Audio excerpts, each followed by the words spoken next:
Boire à fond, Et ça, comme je pense que ça, c'est le meilleur conseil que personne ne vous l'a ne donné. vous l'a donné. Je sais même plus quand est-ce que c'est la toute première fois que j'ai écrit. Parce qu'en vrai, je crois que je suis mordue d'écriture depuis très longtemps. C'est une façon d'exprimer ses émotions qui est très intéressante. Les gens qui écrivent savent à quel point ça peut être terrible. Mais l'idée, c'est de faire des blagues avec tout ça. Bienvenue sur La Plume, le podcast sur l'écriture et la créativité. Pas l'écriture parfaite, l'écriture vivante. Celle qui démarre dans un carnet, dans un rêve, dans un vertige ou une urgence. Je suis Laurence Vessière, actrice, autrice. Et dans chaque épisode, je reçois quelqu'un qui a suivi sa plume jusqu'au bout. Aujourd'hui, je reçois Sandra Colombo, comédienne, autrice, chroniqueuse radio, coach de stand-up et professionnelle du crochet. Oui, les 5, car depuis l'enregistrement de cet épisode, le film dans lequel elle a joué un rôle magnifique, Dossier 137, a reçu un César. Dans cet épisode, on parle de la différence entre écrire à la table et écrire au plateau, de pourquoi elle compare l'écriture à la randonnée pédestre, le livre que lui a conseillé Nicole Ferroni qui a tout changé, et ses inspirations du quotidien, dont je cite, ouvrez les guillemets, la vie, c'est le Gorafi. Et il y a un moment dans cet épisode où elle raconte le jour où elle s'est dit artiste pour la première fois. Étonnamment, c'était il n'y a pas si longtemps. Je vous laisse découvrir. Alors bonne écoute avec Sandra Colombo. Bonjour Sandra Colombo. Bonjour Laurence Vessière. Comment allez-vous aujourd'hui ? Ça va. On va pas faire semblant qu'on se connaît pas, on se connaît Non, on se super connaît bien. quand même pas mal. Je dirais qu'on se connaît depuis quelques années. En fait, moi, Ouais. j'étais venue te voir jouer au théâtre il y a 2 spectacles de cela, au théâtre des Trois Bornes. Et j'avais adoré ton travail. J'étais venue avec une copine qu'on a en commun, qui s'appelle Jessica Goldman. Tout à fait. Salut Jessica. Salut Jessica. Et puis après, il se trouve qu'on a joué sur la même scène, ça fait quoi, 2 ans maintenant Ouais, qu'on je a crois. joué sur ce Champagne Cabaret Club, qui est un Exactement. truc que j'ai Cofondé. Absolument, avec Judith Margolin. Salut Judith. Salut Judith. Et donc, et de là, c'était le crush. C'était le crush. Ouais, C'était tout le à crush. fait, un crush, un gros Tout crush. à fait. Yeah. Et donc, j'avais envie qu'on parle aujourd'hui d'écriture parce que je voudrais que tu te présentes un petit peu parce que tu es comédienne, tu es autrice, tu es talentueuse. Est-ce que tu as d'autres talents Je fais du crochet. Tu fais du crochet et c'est vrai. Ça, et c'est mon toi pull. C'est moi toi- qui l'ai fait. Ouais. Oh, Donc, waouh. Oh si my God. vous écoutez le podcast, il va falloir que vous mettiez sur la vidéo pour voir. Pour voir cette beauté magnifique. Tout à Oh fait. là là. Qui ravit ton teint. Bien sûr, tout à fait. Et donc, à part le crochet, l'écriture, la scène. Bah, c'est bien, non, déjà? Ah, ben oui. Oui. à fait. J'ai fait des chroniques à la radio aussi sur Ouais. France Inter, Mhm. dans Grand Bien vous fasse, l'émission d'Ali Rébéi. Je fais beaucoup de choses en vrai. Je suis prof aussi de stand-up depuis une dizaine d'années. Ok. J'apprends à de jeunes padawans à être aussi drôles que moi. Oh là là. Oh, c'est pas facile. Et voilà. Qu'est-ce que je fais d'autre? Je fais plein de trucs en vrai, mais Ouais. principalement ça. Bon, en tout cas, nous, par rapport à l'écriture, je voulais savoir comment tu étais venue à l'écriture. Est-ce que c'est venu, comme beaucoup de comédiennes, pour te donner du travail? Alors, en effet, oui, oui et non. La toute première, enfin, je sais même plus quand est-ce que c'est la toute première fois que j'ai écrit, parce qu'en vrai, je crois que je suis mordue d'écriture depuis très longtemps. Chez mes parents, j'avais gardé tous mes cahiers d'école, tu sais, de Conetti et tout. Et j'avais écrit un poème que j'ai retrouvé. Ah, mais j'étais tellement fière de ce poème quand je l'avais écrit et tout. Je me trouvais, j'étais trop fière. Parce que je suis née dans les Pyrénées, Oui. un endroit que tu connais Tout comme également moi. bien. Coucou les Pyrénées. Salut les Pyrénées. Je suis née à Tarbes et il y a le gave de Pau qui traverse aussi. Enfin, on est dans une ville où il y a de la rivière et tout, avec des cailloux qui viennent de la montagne. Ouais. Et j'avais imaginé l'histoire de ce caillou qui avait dégringolé de la montagne et tout ça. Et mais je me rappelle de l'état dans lequel ça m'avait mis. Et évidemment, je l'ai relu. Bon, bah évidemment, c'est pas, voilà, c'est là qu'on voit qu'on n'est pas précoce. J'adore. Et on se dit, oui, bah c'est bien d'avoir, voilà. Et donc, je crois que depuis ce moment-là, en fait, j'ai ce truc de l'écriture très proche. Je trouve que c'est une façon d'exprimer ses émotions qui est très intéressante. Et après, j'ai beaucoup écrit dans des carnets, dans des journaux intimes, tous les malheurs que j'avais quand j'avais 15 ans. Mais oui. Et après, quand je me suis autorisée à être comédienne, il y a eu un moment où la réalité m'a frappée de plein fouet. Personne ne m'attendait. Oh non! Bah alors. Et donc, j'ai décidé d'écrire mes textes. Et je crois qu'au départ, j'ai écrit des pièces, avant d'écrire mes spectacles à moi, où je suis toute seule en scène, j'ai écrit des pièces plutôt comiques, plutôt, voilà, qui n'avaient pas beaucoup d'intérêt, à part l'intérêt de pratiquer l'écriture, on va dire. Mais après, la chose la plus importante pour moi en termes d'écriture, vraiment, ce sont mes spectacles.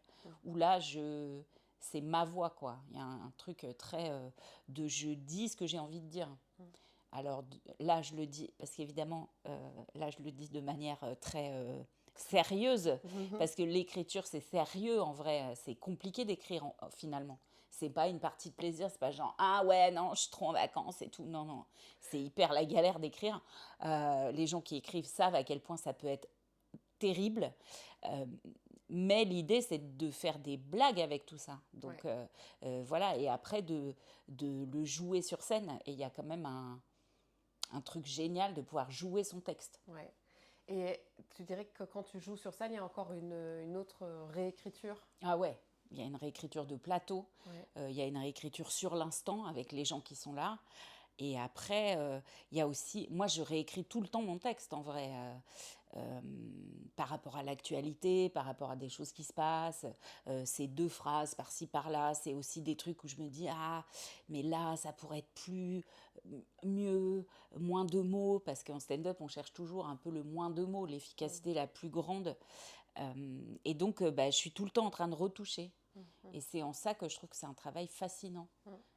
Et donc toi, tu as déjà écrit plusieurs spectacles, Ouais. et à chaque fois, c'est un nouveau départ, ou est-ce que le premier a été le plus difficile à accoucher, et puis qu'après les autres, tu es plus une sorte de lancée, comme tu as déjà parcouru le chemin? Non, en fait, je crois pas que ça se pose à cet endroit-là. Je crois que ça se pose dans l'autorisation qu'on se donne à écrire. Ouais. Je crois que c'est ça qui fait la différence entre, par exemple, mon premier spectacle et le 3e que je joue actuellement.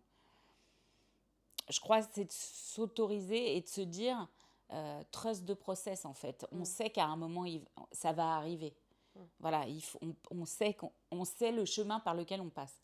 Je crois que c'est un peu, pour les montagnardes qu'on est, je crois que c'est un peu comme faire de la rando. La première fois, on y va, on ne sait pas, on se dit, ouais, bah ça va, c'est marcher, quoi. C'est bon, je sais marcher. Il y a des subtilités quand même. Oui. Bon, voilà, et on sait. Après, au bout d'un moment, on se dit, quand on a fait 1 ou 2, on se dit, ah oui, il faut que je prenne un sac à dos moins lourd, que je prenne des meilleures chaussures, il faut que je fasse attention à la descente, parce que c'est plus compliqué de descendre que de monter en vrai. C'est vrai, c'est fatigant. Tu Voilà. n'utilises pas les mêmes muscles en plus. C'est ça. Et on se dit, oh bah ça y est, on est monté, c'est le plus facile. Et bah non, le plus... Voilà. Ouais. Et en fait, je crois que c'est ça qui est plus simple. Et après, l'écriture, comme on raconte une histoire qui est différente, bah, on repart de zéro quasi, j'ai envie de dire. Enfin, en tout cas, moi, c'est la sensation que j'ai. Ouais. Et pour te mettre à écrire, est-ce que tu as suivi, je sais pas, des méthodologies, ou est-ce que tu t'es dit, allez, je prends un cahier, un stylo, dans un café, Alors, moi, et je vais m'ouvrir les veines et écrire avec mon sang? Ouais, bien sûr. Moi, j'écris pas au café déjà. Je sais qu'il y a des gens qui écrivent dans des environnements bruyants parce que pour s'éviter de penser, moi, c'est l'inverse. J'ai vraiment besoin d'être chez moi et j'écris beaucoup. Alors, il y a pour moi, j'ai identifié 2 façons d'écrire. Par exemple, quand j'écrivais mes chroniques pour France Inter, comme c'est beaucoup de l'écriture en fait qui va être orale, j'écrivais par exemple beaucoup en marchant avec mon dictaphone. Voilà, où je disais des choses et j'étais en mouvement, quoi. Et après, je retranscris et je retouche, voilà. Mais je suis beaucoup dans l'oralité. Et quand j'ai écrit, par exemple, mon dernier spectacle, vraiment, c'est comme s'il était venu habiter chez moi et qu'il fallait qu'il sorte. Donc, j'ai une sorte de fièvre où je suis avec un carnet et j'écris tout ce qui est dans ma tête, tout ce qui est... Voilà, parce que en fait, j'ai des notes dans mon téléphone sur lesquelles je prends beaucoup toutes les idées qui me viennent, les idées qui passent, etc., etc. Et à un moment, c'est comme un fruit, j'ai l'impression, c'est mûr et il faut que ça sorte, quoi. Oui. Voilà, et c'est un peu comme ça que moi, je fais ça. Ok. Et est-ce que tu as des habitudes, des rituels, des rendez-vous d'écriture Non. que tu donnes? Comment ça se passe? J'ai pas ça parce que en fait, comme je travaille aussi beaucoup sur mon Instagram, oui, ça j'ai oublié de le dire, qu'est-ce que je fais dans la vie? Instagram et les réseaux sociaux. Les réseaux qui me prennent un temps, mais de ma boule, pour un résultat, somme toute, assez moyen, il faut quand même bien le Donc, dire. Allez suivre ça, Colombo. Je suis très loin d'être une influenceuse. Ouais. Et donc, en vrai, je suis dans cette histoire de l'écriture tous les jours. Oui. Parce qu'il faut trouver des trucs à raconter. Et en fait, c'est comme devenu une habitude, mais sans me dire, voilà, il faut écrire. Et en fait, ça se fait, j'ai l'impression que c'est comme un muscle ou un truc qui est une porte qui est ouverte, c'est autorisé, donc on écrit en fait. Parce que je trouve que c'est ça le plus difficile, c'est de s'autoriser au départ. Ouais. De dire, j'y vais. Et est-ce que toi, il y a eu un moment où tu t'es autorisée à y aller? Et comment ça s'est passé? Alors, sans parler des pièces que j'avais écrites précédemment, qui sont des pièces de comédie de boulevard qui n'ont pas eu beaucoup de succès, enfin en tout cas, si, mais pas non plus de quoi révolutionner la planète. Heureusement, il n'y avait pas Instagram à ce Exactement, moment-là, donc tout va bien. Mais en tout cas, je fais une parenthèse parce que c'est intéressant. C'est-à-dire qu'avant que le fruit soit mûr d'une certaine écriture, il faut avoir écrit avant. Et cette produit aussi, moi je trouve que c'est important de quand même montrer là où on en est. Parce qu'il y a ce frein des fois du perfectionnisme. Exactement. Et de se dire, mais en fait, on ne va pas tout de suite pondre le chef-d'œuvre. Exactement. Et avant ça, il faut d'abord l'écrire et puis le montrer parce que, comme tu disais, il y a aussi l'écriture au plateau, il y a l'écriture qui va se faire avec le public, il y a sur la longueur et puis l'expérience, les personnes qu'on va rencontrer, les directeurs de théâtre, etc. Et tout ça, c'est continuer d'apprendre le métier en le faisant. Et en vrai, ce dont il faut bien se rendre compte, c'est que l'écriture, ça n'est que de la réécriture en vrai. Ouais. L'écriture, c'est 10% du travail, le premier jet. Ouais. C'est après que ça commence le vrai taf. Parce qu'en général, mais moi, je dis ça tout le temps à mes élèves. Mes élèves, ils arrivent à faire un sketch, ils sont là, c'est bon, j'ai fait un sketch. Et je suis là, oui, alors maintenant, on va travailler. Et en fait, on change. Le travail commence. Ouais. Et ça, c'est compliqué de se rendre compte de ça, je pense. De se dire, il faut... Oui, en effet, le piège le plus grand dans lequel on tombe souvent, c'est le perfectionnisme. Personne n'a jamais... Enfin, franchement, je connais personne qui a jamais écrit une V1 qui a été un chef-d'œuvre. Personne. On écrit, on laisse reposer. En tout cas, moi, c'est comme ça que je fais. Ouais. J'écris, je laisse reposer, selon le temps que j'ai. 2 heures, une journée, une demi-journée, ça dépend de l'état dans lequel il faut, enfin, quand est-ce qu'il faut rendre le truc. Et après, on retouche. Et moi, je le lis à haute voix aussi. Et quand je le lis à haute voix, je me dis, ah, ça sonne pas juste, ou ça, c'est pas bon. Ça marche pour des lignes de dialogue, ça marche pour un stand-up, ça marche pour une chronique. En fait, il faut l'entendre parce qu'il y a nous aussi qui... Ouais. En fait, moi, je vends ce que j'écris. Enfin, je vends au sens de je joue. Et donc, forcément, il y a aussi, moi, comment je vais... je sais que je peux le dire de cette façon, donc je le réécris, voilà. Ouais. Mais, ouais, c'est la réécriture. En fait, le travail, c'est le vrai travail d'écriture, c'est la réécriture. Ça, c'est l'épiphanie de cet épisode. L'écriture, c'est la réécriture. Mais c'est tellement ça. Et donc, j'avais ouvert une très longue parenthèse, mais ma question de départ, c'était, est-ce que tu te souviens du moment où tu t'es autorisée à écrire ? Alors, donc, mis à part ces pièces, voilà, où, en fait, je dirais que je me suis vraiment autorisée à écrire, moi toute seule, avec mon carnet et mon stylo, quand j'ai fait mon premier spectacle. Et en ça, j'ai été grandement aidée par mon amie Nicole Ferroni, qui, elle, avait déjà écrit un spectacle qui cartonnait et tout. Salut Nicole. Et qui m'a donc offert ce livre qui s'appelle Trembler mais oser et qui m'a De dit, de Suzanne Jeffers, Suzanne Jeffers. et qui m'a dit, moi, ce livre m'a vraiment aidé à me lancer. Et en fait, il y a aussi une autre phrase que j'aime beaucoup, qui est le courage, c'est avoir peur et y aller quand même. Oui. Qui a dit ça? Et je sais plus, c'est Je un sais plus. philosophe très certainement, Oui, mais parce je ne que sais j'ai plus déjà entendu. J'ai qui. plus. Donc, si vous qui nous écoutez, si vous vous souvenez de Qui a dit ça? qui a dit ça, le courage, c'est d'avoir peur d'y aller quand même. Mais Parce que vraiment, c'est ça en fait. Et c'est de se dire, et c'est de sortir du truc, parce que c'est extrêmement égotique de penser qu'on va faire un truc parfait. Et donc, il faut sortir de ça, il faut sortir de cette croyance qu'on va pondre un truc qui va être exceptionnel. Et donc, il faut y aller, en fait. Il faut commencer quelque part. Il faut commencer. Oui. Et par exemple, pour revenir sur le crochet, des fois, je suis là, ah, mais j'aurais jamais fait, nanana, c'est pas la peine que je m'y mette. Mais même crocheter un rang, bah, c'est déjà un rang de fait, en vrai. Ouais. C'est con comme raisonnement, mais tu te dis, bah, ah ouais, c'est ça, en fait, le truc. Et aujourd'hui, tu es capable de faire un pull. Complètement. Bah, Et alors bah Et oui. voilà. Non, Alors mais que parce tu que commencé comme tout le monde par une écharpe. et même pas, j'ai commencé par un petit carré Un comme petit ça, carré. en galérant et en le refaisant 62 000 fois. Ouais. Mais en vrai, c'est une mécanique. Je ne sais pas pourquoi on pense que l'écriture, il y a quelque chose de très inspiré Oui, du d'inné, ciel. On est là, on attend le bon moment. Mm. L'inspiration divine. L'inspiration, elle est... Non. Des fois, on a comme ça, mais en fait, une idée qu'on n'exploite pas, bah, c'est une idée qui meurt, en fait. Comme les Waouh. petites fées dans Peter Pan, quoi. Si on n'y croit pas, elles meurent. Exactement, elle meurt. Et d'ailleurs, je pense que les gens qui ont écrit des chefs-d'œuvre, eux-mêmes ne pensent pas qu'ils ont écrit un chef-d'œuvre. Oui, Donc, complètement. ils sont peut-être frustrés. Et en fait, moi, j'espère qu'il y a des artistes qui écrivent, qui créent des choses et qui sont à minima satisfaits.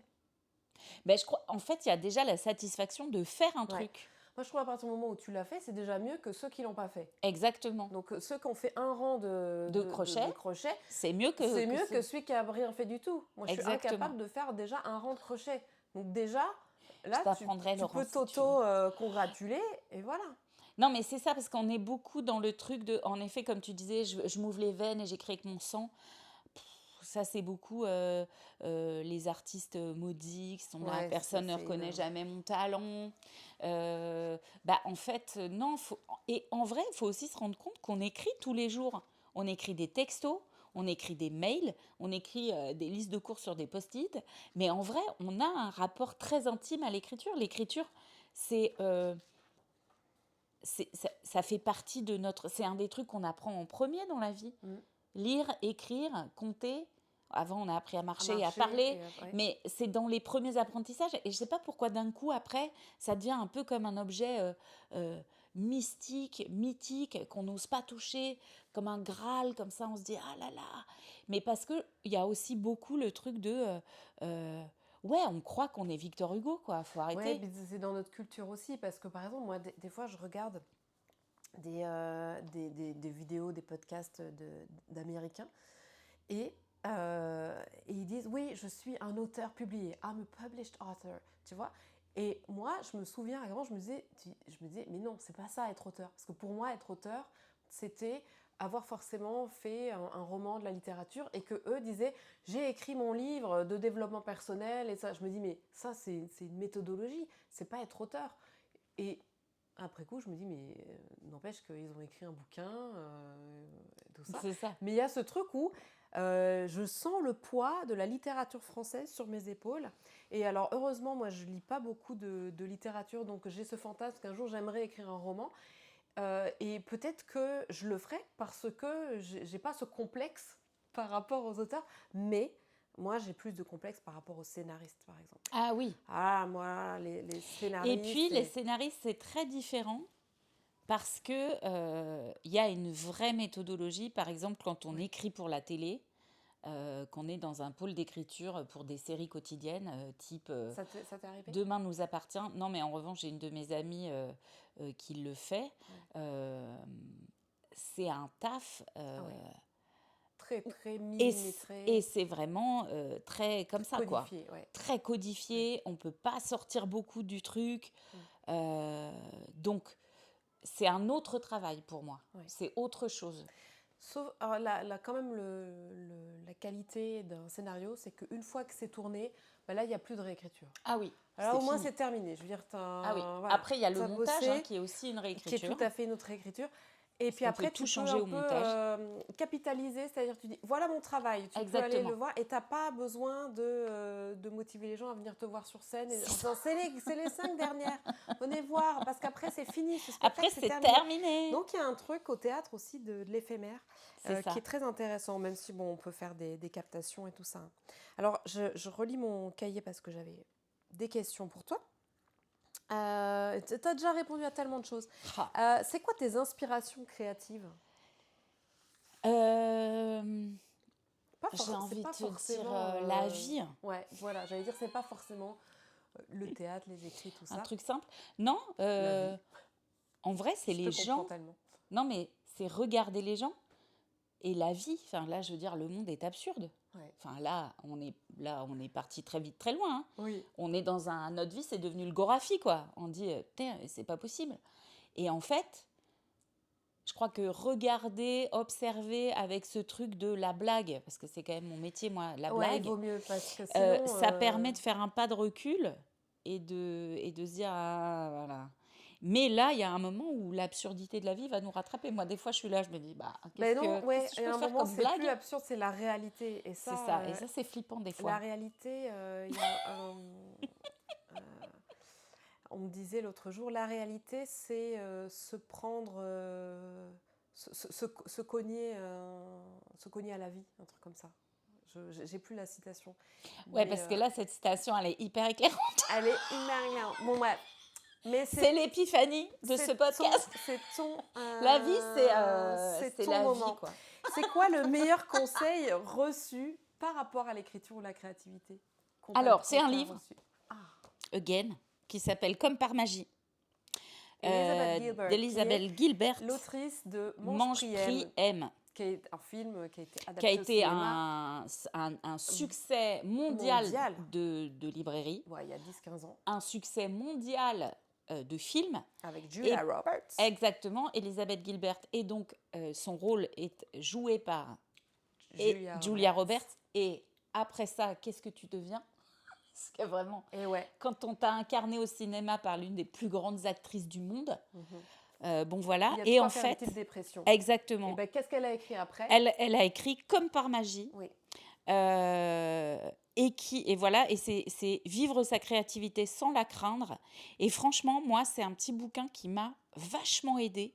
Et pour les gens qui connaissent mon travail et qui ont vu mon spectacle, vous savez à quel point j'ai une petite ironie sur tous les livres de développement personnel, parce qu'il y a quand même bien des trucs bien nazes. Mais j'avoue que de manière générale ou dans ce livre? Non, c'est 2 bouquins. Pour moi, c'est 2 bouquins super de développement personnel. Ouais, qui sont donc, s'il y en a qui écoutent juste et qui, voilà, je redis, c'est Trembler mais oser.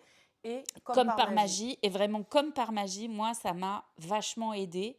Il y a aussi un autre bouquin qui est très connu qui s'appelle de Julia Cameron. Libérez votre créativité. Voilà. Et moi, que j'aime beaucoup moins parce qu'il y a beaucoup de trucs de Jésus, quoi. Genre Dieu, la divinité. Oui. Pour remplacer par ce à quoi on croit. Voilà. Mais moi, j'ai trouvé ça trop. En revanche, le Comme par magie, il y a un peu ça aussi, un peu les petites fées ou Jésus ou whatever. Mais je trouve que c'est mieux.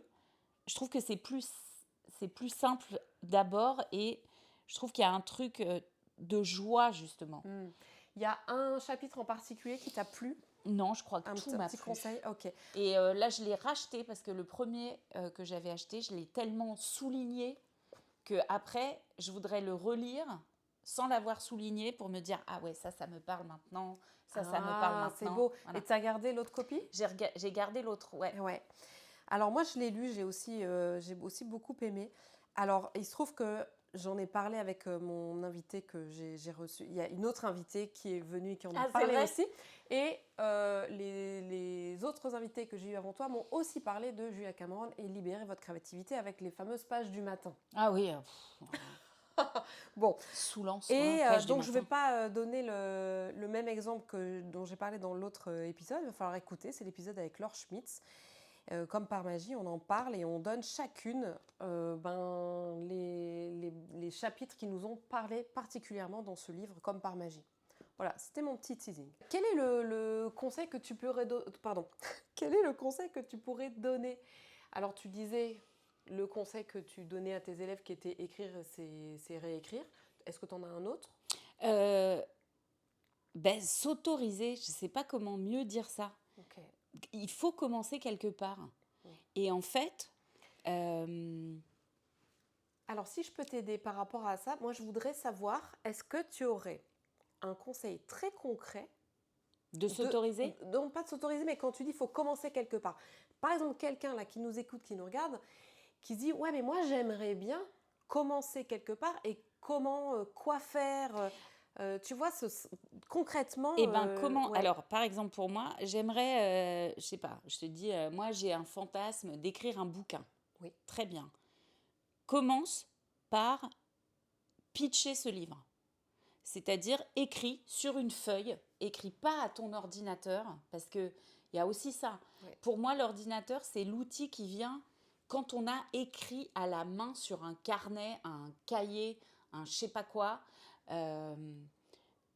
Voilà, l'ordi, c'est comme un outil autre. Mais au départ, il faut sortir... Enfin, je sais pas, pour moi, il y a un lien très fort entre la main et le cerveau qui écrit, quoi. Oui, il y a un truc... D'ailleurs, il y a des études qui prouvent tout ça, voilà, que c'est vachement mieux d'écrire à la main, oui, que d'écrire à l'ordinateur. Parce qu'il y a un truc, parce qu'il y a moins de filtres, quoi. Je sais pas comment dire. Et déjà aussi parce que tu écris d'une seule main à la main, alors que l'ordinateur, tu utilises les deux mains, donc tu utilises tes deux cerveaux, puisque chaque main est reliée au cerveau opposé. Ah, vous êtes tellement brillante. Écoutez, Laurence Vestiaire. Donc, je commence par pitcher le truc. Ce dont je veux vraiment parler, c'est, ouvrez les guillemets, l'histoire... Et là, c'est la thématique. Ouais, l'histoire d'un caillou qui descend de la montagne et qui est tout seul, pauvre petit, il est roulé de partout, nanana, voilà. Okay. Mon personnage principal, c'est, ouvrez les guillemets, comment il s'appelle, d'où il vient, c'est qui sa famille, est-ce qu'il est marié, est-ce qu'il a des enfants, qu'est-ce qu'il fait comme travail, faire une vraie bible de personnages, les personnages connexes, et de quoi les personnages connexes. Oui, par exemple, quoi. Si c'est moi le personnage principal, quelle est notre relation, qui tu es dans ma vie, si tu es dans le roman, qui, machin, tu es bien sûr dans mon roman, évidemment, Laurence. Je suis dans ton roman, je suis ton mentor d'ailleurs. Complètement. J'espère. Évidemment. Et c'est bien sûr, ça n'a pas d'autres utilités sinon. Voilà. Bien sûr. Donc voilà, on fait une sorte de plan, c'est-à-dire ça commence là, on va par là, il se passe ça, et ça finit comme ça. Et après, la magie, c'est quand on commence à écrire, on se fait en général déborder par des trucs qu'on n'avait pas du tout prévus. Il y a comme un truc qui arrive, qui est complètement... qui sort de je sais pas où. On écrit et c'est pas du tout ce qu'on avait prévu. Mais c'est pas grave. Parce que c'est pas grave si ça tient debout. Et c'est au contraire super, il faut s'autoriser ça. Et puis, moi je dirais, il y a aussi un truc, je me suis fait beaucoup avoir par ça, j'ai acheté des beaux cahiers d'écriture. Des beaux cahiers avec des beaux stylos et j'osais jamais les utiliser. Là, c'est trop magnifique. Et en fait, faut acheter des cahiers ou prendre des vieux cahiers. Moi souvent, pour commencer, je prends des cahiers et je les tourne, tu sais, comme ils sont déjà écrits d'un côté, je les tourne de l'autre. Et puis j'écris et je m'en fous en fait. Je me dis, si c'est moche. Et en fait, je crois que moi, ce qui m'a sauvée, c'est à partir du moment où je me suis autorisée à rater. Je me suis dit, meuf, tu t'autorises à rater. Et c'est pas grave. Mais je fais ça pour tous les trucs un peu, le crochet, la couture. Je fais un peu de couture. Je comprends, je vois ton pull. Non, je rigole. Tu vois, il y a même deux trous pour les manches, 2 trous plus gros pour les manches. Mais c'est vraiment ça. C'est en fait, on se dit, si on rate, c'est pas grave. Ouais. Et c'est pas grave. Parce qu'en fait, l'important aussi, c'est de faire. C'est-à-dire que souvent dans l'écriture, on a cette croyance qui nous limite sur faut être parfait. Et on se le dit comme ça en plus. Exact. En fronçant les sourcils Voilà, comme en ça. fronçant les sourcils et en Faut ayant... être parfait. Faut être parfait. Ouais. Mais en vrai, non.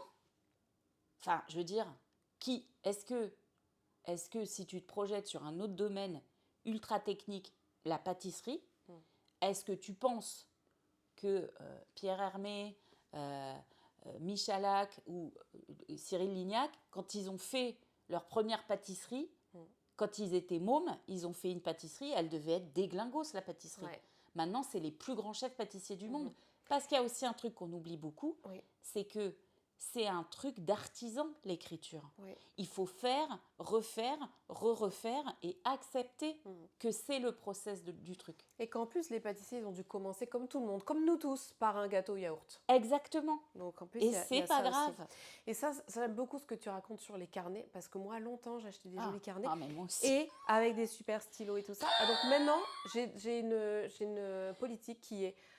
Tous mes carnets, je les utilise, mes beaux stylos, je les utilise et je raye dedans. Je m'en fiche. Même pour faire ma liste des courses, j'utilise un beau cahier ou j'achète un cahier chez Emma, 1,50 € Exactement. pour vraiment y aller à fond. Et mais aussi, quel que soit ce que j'ai chez moi, c'est suffisant et je n'attends pas d'avoir autre chose parce que ça, c'est un moyen de procrastiner. D'attendre d'avoir le bon matériel, d'avoir la bonne idée. Mais ça, c'est pas assez fort. Mais ça a déjà été dit. Okay. Tout a déjà été dit. Tout a déjà été dit, mais pas par toi. Exactement. Et ça, c'est important. Et j'en arrive justement à la résistance. Ah. La résistance pour écrire, est-ce que ça t'arrive? Et qu'est-ce que tu fais pour te remettre à écrire ou pour détourner cette résistance? Je fais autre chose. Ok. Donc ça t'arrive? Tout le temps. Tout le temps. Oui. En vrai, ça fait presque partie du process. C'est-à-dire, typiquement l'année dernière, j'ai quand même beaucoup écrit des chroniques. Alors, comme c'était beaucoup de joie, il n'y avait pas beaucoup de résistance. Mais parfois, il y a des trucs où on se dit, ça inspire moins, ou c'est moins facile, etc. Les sujets, c'est toi qui les trouves ou on te donnait les sujets? En gros, c'était, ça serait bien d'avoir un lien avec l'émission. Donc, le thème de l'émission. D'accord. Donc, il y avait moyen de décrocher un peu, mais il fallait quand même avoir un lien et tout ça. Et pardon, alors, du coup, je te coupe, mais combien de temps avant tu avais le thème de l'émission? Quelques jours, une semaine, 15 jours, des trucs comme ça. Mais, entre une semaine et 15 jours déjà, moi je trouve que c'est pas la même tension. Oui, quoi. C'est sûr, c'est pas la même tension, mais en vrai, ça va. Parce qu'après, tu es dans le... tu sais, moi j'ai fait On ne demande qu'à en rire avec produire un sketch de 5 minutes ou 7 minutes toutes les semaines pour la télé. Ouais. Là, on était sur un gros niveau de stress, ouais. Là, c'était autre chose. Donc, voilà. Là, et là, tu avais de la résistance ou... Ouais, mais après, on était dans un tourbillon. C'était moi, pendant 3 ans... Non, on était deux. Okay. On était en duo. C'était autre chose encore. Parce que c'est ça aussi qui m'a conduit à écrire seule. Ouais. Tu veux développer ou non, ce sera un autre podcast. Okay. Mais pour en revenir à la résistance, parce qu'aussi il y a un outil qui est terrifiant pour faire autre chose. C'est le téléphone, les réseaux sociaux, les applis schmoul, les trucs, les machins. Donc vraiment, faut mettre son téléphone ailleurs que dans la pièce où on écrit. Faut vraiment le mettre... moi je le mets souvent dans ma salle de bain, qui est pas très loin de là où j'écris, mais néanmoins qui m'oblige. 3 pas, voilà. C'est déjà trop. Et puis si vraiment j'y arrive pas, je fais autre chose. C'est-à-dire, je dis à mon cerveau, ok, je passe un deal en fait. Ok, j'ai bien compris que là, t'as pas envie pour une raison que j'ignore et qui m'arrange pas. Mais ok, j'entends que, voilà. Très bien. Alors, tu sais quoi? On va faire autre chose pendant 20 minutes, 1 heure. On s'y remet demain, selon le temps qu'on a. Mais en revanche, demain, ou dans 1 heure ou 20 minutes ou machin. Et en fait, en général, je vais, par exemple, soit prendre une douche, soit marcher, soit cuisiner. Et en fait, ça continue à mouliner, quoi. Et après, je dis, ah, ça y est. Et hop, on y retourne. Ouais.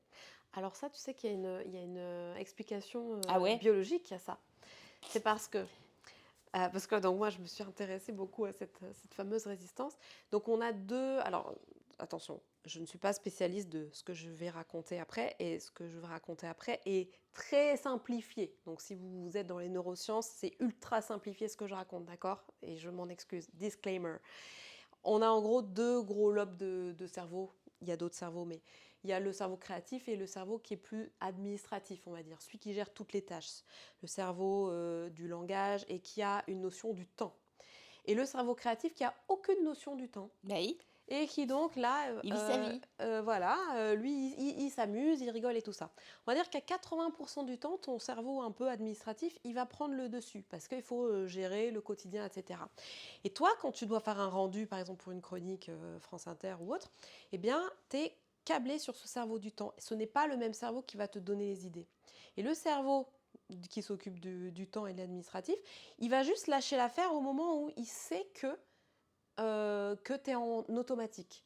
Donc, quand tu es en train de conduire, quand tu es en train de prendre une douche, quand tu es en train de nager, de faire un footing, c'est-à-dire que tu fais une action, très souvent physique, aller aux toilettes. Et là, il dit, ok, là, je peux me mettre un peu en veille. Et c'est pour ça que des fois, d'un coup, tu vas aux toilettes et tu dis, mais attends, ce truc, je l'avais sur le bout de la langue. Parce Ça, que c'est t'étais souvent, pas... c'est l'idée du pipi, moi j'appelle Ouais, ça. c'est l'idée du pipi. Quand je D'où répète, quand je répète mon spectacle, des Ouais. fois je vais faire pipi. D'où le fait de boire beaucoup. Il faut boire Il beaucoup faut d'eau. boire beaucoup pour avoir des Beaucoup idées. d'eau, il faut boire à fond. Et ça, comme je pense que on ça, fait c'est le pipi. meilleur Ça, conseil le que meilleur conseil personne d'écriture, personne ne vous l'a ne vous donné. l'a donné.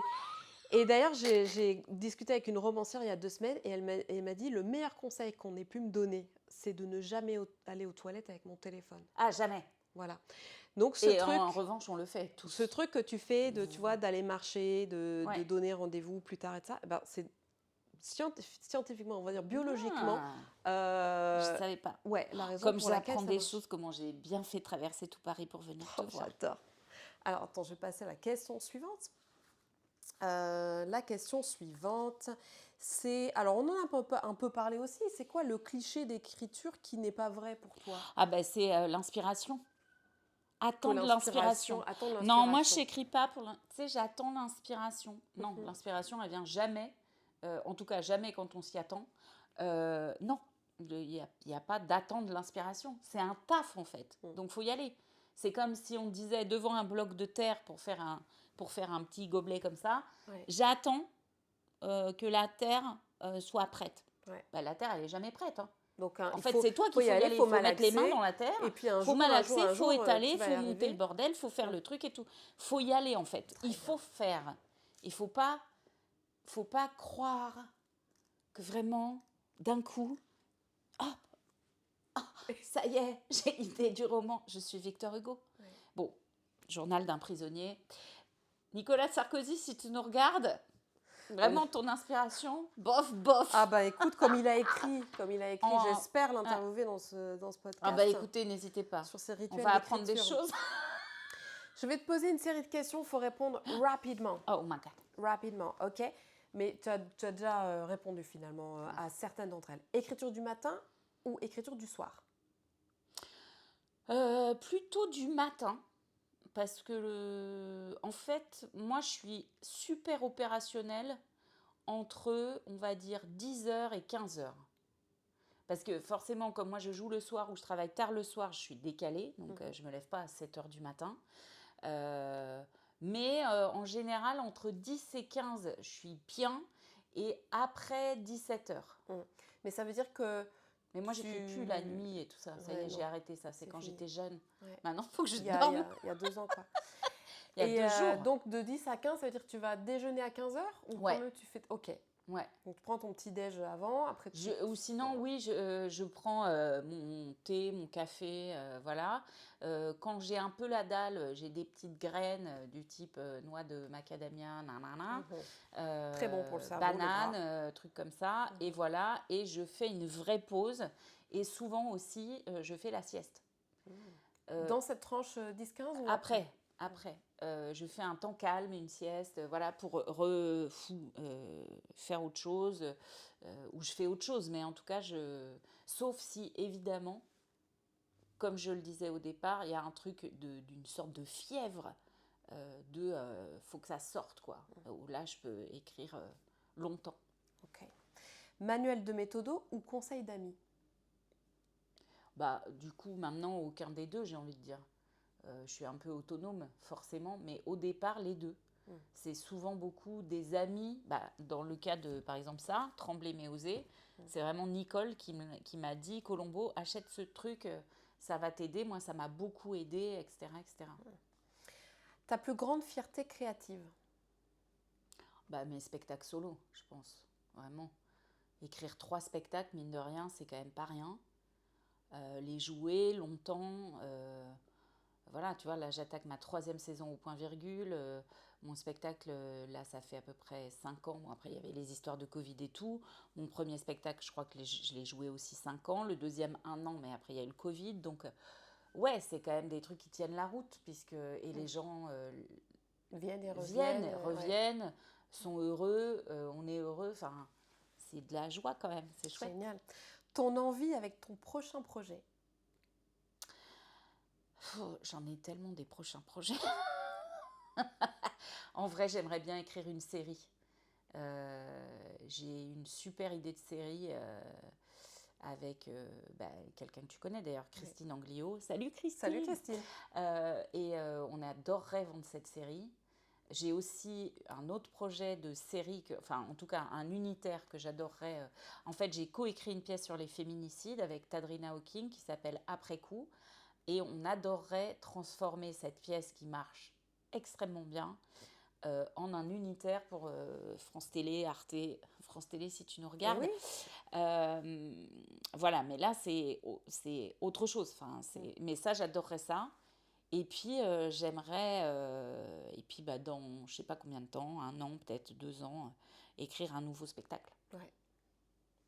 Très bien. Beaucoup de projets. Mais oui, mais oui.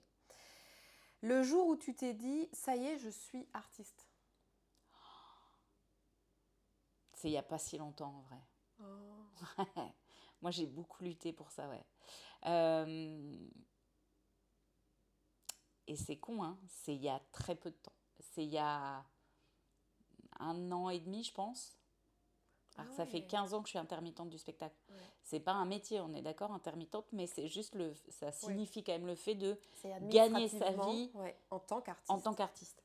Il y a 1 an et demi ou 2 ans, j'ai joué mon spectacle actuel, là, Que faire des cons, à Uzès, dans un festival de seul en scène, dont le directeur artistique est Patrick Timsit. Il m'avait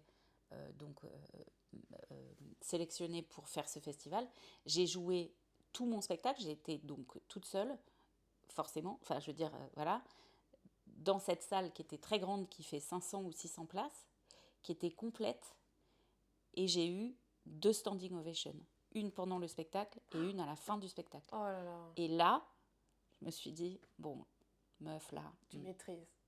Bah, c'est-à-dire, là, c'est toi qui l'as fait, parce que j'étais terrifiée, c'est-à-dire que tu as vu mon spectacle, c'est un peu particulier à un moment. Oui, exact. Et voilà, je ne veux surtout pas spoiler, mais je me suis dit, j'ai pensé à un moment, et est-ce que c'est pas cette petite parenthèse à laquelle on ne s'attend pas? C'est ça. Ok.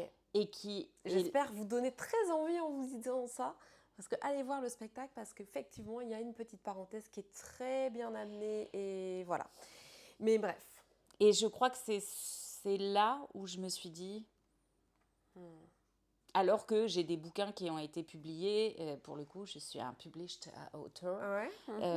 J'ai co-écrit des bouquins, 3 qui sont publiés.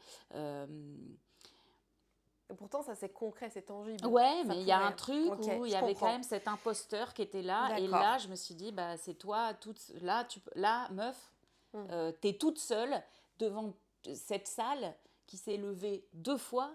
Je veux dire, pour un truc que tu as écrit. Pour un truc que tu as écrit, que tu joues, personne ne peut te l'enlever. Qui sont les personnes indispensables à ta réussite? Mon mec, déjà, Christophe Canard. Christophe Canard, bonjour.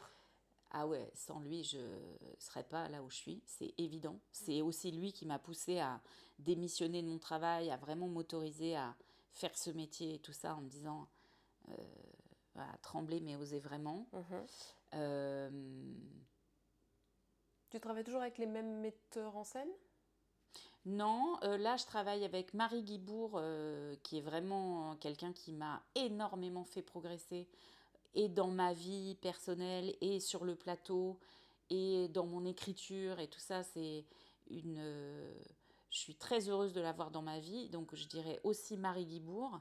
Et puis il y a un grand nombre de gens, enfin je veux dire, il y a question, bah, là il faut refaire un podcast. Faut refaire. Ok.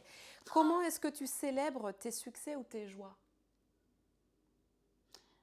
Alors pour être très honnête, je célèbre pas beaucoup. Je me dis, dis donc, Enfin, Colombo. ouais, je suis pas très célébrante de moi-même.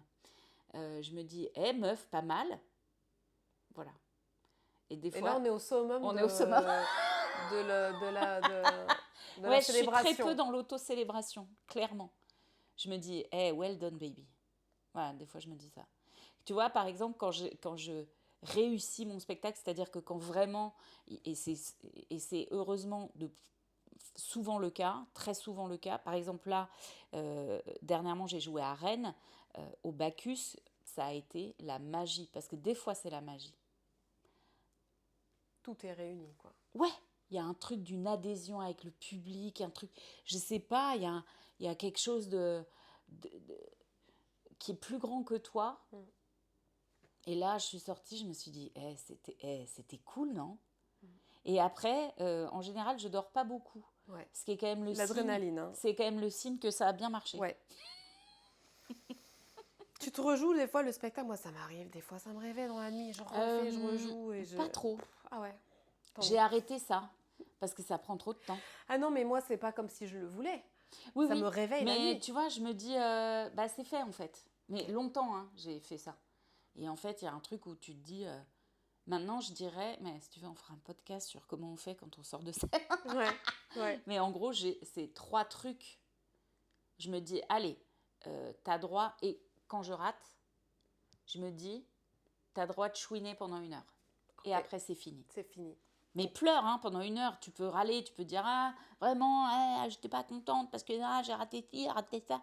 Et après, tu dis, ok, et ben demain, on recommence. De toute façon, il faut recommencer. Ah ouais. Mais ça c'est génial quand on a l'occasion de remonter sur scène tout de suite après. Il n'y a rien de mieux. Hein. Ouais. Parce que là, Parce que tu sinon, fais le point là, et ça exactement. te met dans une... Et en général, c'est des scènes qu'on réussit super bien d'ailleurs, je trouve. Mm. Parce que là, t'es à l'affût, t'es aux aguets, Ouais. Ouais. Et alors, tu disais que t'avais démissionné de ton métier. Mm. Qu'est-ce que tu faisais comme autre métier? Je veux pas dire un vrai métier, parce que je vais citer... Moi, j'ai un parcours comme ça. Je vais citer, pardon, je termine ma phrase, excuse-moi, les gens qui nous disaient, Oui. vous avez un vrai métier. Mais sinon, vous faites quoi dans la vie? Sinon, vous faites quoi? Mais voilà, c'est juste ça que je voulais dire. Moi, j'ai fait des études de psycho. Oui. J'ai un DESS de psychologie clinique. Je crois que maintenant, on dit Master 2 quand on est plus jeune que moi. Master de quoi? Master 2 C'est une de quoi? blague. Ensuite, je suis partie à Abidjan, en Côte d'Ivoire. J'ai travaillé dans la pub. Ok. Quand je suis revenue en France, j'avais 28 ans. Je me suis dit, allez, ça suffit les conneries de vouloir être comédienne, meuf. C'est bon, maintenant, tu as un métier, un vrai métier. Un vrai métier. Tu vas continuer à bosser dans ça. J'ai continué à bosser dans la pub.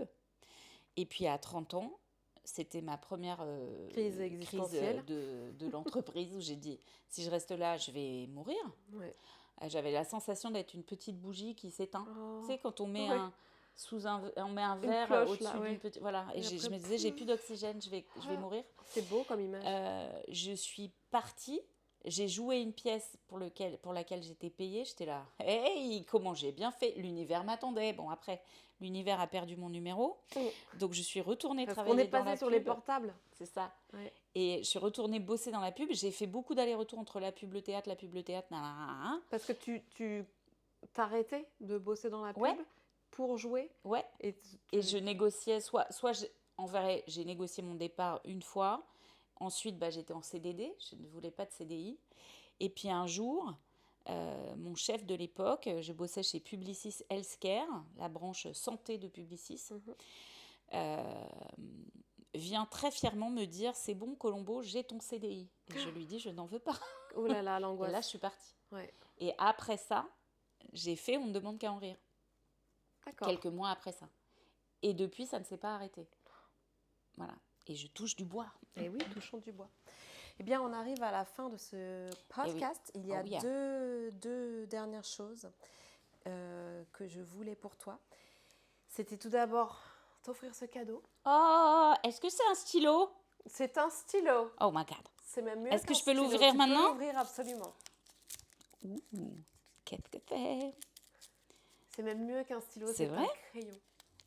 Ah, génial. Comme ça, on peut gommer. Et on peut gommer, donc en fait, on peut rater. Oh, oh, love at first sight. Oh my God. Et oui. Et c'est un petit crayon en forme En de forme cœur. de cœur. Je sais pas si on le voit bien. Je sais Il pas est si on- trop ouais. beau. Oh, merci Laurence. Avec Trop plaisir. bien. Et nous avons aussi ce livre d'or. Je il dis faut- nous, je parle de moi et de ce podcast. Faut que je signe. Je J'ai voudrais pas que tu aiguisé mon signes. crayon. Et non, mais parce que j'ai un autre stylo, rassure-toi. Non. Et je voudrais que tu mettes un mot parce que je trouve qu'aujourd'hui, on ne connaît plus l'écriture manuscrite des gens. Voilà, si tu veux. C'est vrai. bien. Et donc, Et il faut que je le fasse maintenant en direct. Oui, Faut que je trouve l'inspiration. trouve l'inspiration. Et pendant Oh, que tu waouh. trouves l'inspiration, puis on va terminer là-dessus, tu tires d'un coup sec. Ouais, voilà. Comment est-ce qu'on peut te suivre et te retrouver? Alors, sur mon Instagram, par exemple, Sandra Colombo, c'est moi. Sinon, je suis au point virgule tous les mardis dans mon spectacle qui s'appelle Que faire des cons. C'est à 21h15. C'est prolongé là jusqu'en avril. 2026. 2026, Parce que si ce pardon. podcast est écouté pendant des décennies, Bien sûr, il avril s'agit 2026. d'avril 2026. Et puis, je suis pas mal en tournée en France et toutes les dates sont sur mon Instagram. J'ai également un Facebook, mais honnêtement, qui s'appelle Sandra Colombo la page. Mais honnêtement, les commentaires sur Facebook, je sais pas ce qui se passe, Oui. mais c'est devenu l'antre de l'enfer. C'est le nouveau Twitter, on dirait. Ah, zut. Donc vraiment, je suis plutôt sur Insta. Voilà. Ah ouais, moi Facebook, je sais plus du Et tout. voilà, alors je vais essayer d'écrire bien. Très bien. Eh bien, merci beaucoup. Et on vous dit à bientôt pour un nouvel épisode de La Plume. Salut! Merci à Sandra d'avoir ouvert son cœur et ses carnets retournés pour nous aujourd'hui. Son défi pour vous, pitchez votre projet en quelques lignes, à la main, en mettant ce dont vous avez vraiment envie de parler. Pas ce que vous pensez devoir écrire, ce que vous voulez vraiment dire.